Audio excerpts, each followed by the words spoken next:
华阿美族做迪拜亚的传统技术量要消失了。台东县政府甲部落就开设培训的课程哦，学员用2个月打造一只迪拜亚，最近正式完工落水了，要重新来启动阿美族的航海文化，咱做伙来看卖。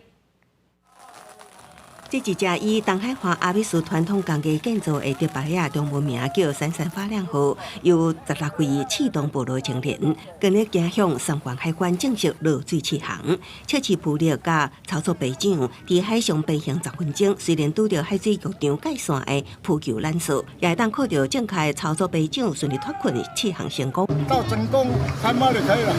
这个以前那个老人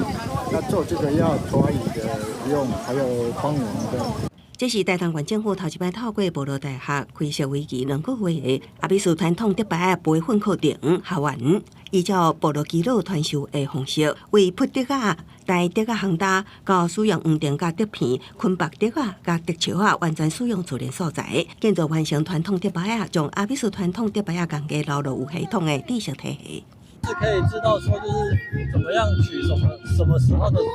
材料，然后才可以下海。我比较有兴趣的是，当然是就最原始的方式，就是那个从去采藤，然后到处理，然后再到那个绑的一个技巧这样。 部落基佬讲，早期迪拜亚是东海华阿美族重要的生活工具之一，也毋过传统建造迪拜亚工艺渐渐消失，即马用建立课程来传承，代表找转来传统做迪拜亚工艺，也重新复振阿美族的航海文化。记者综合报道。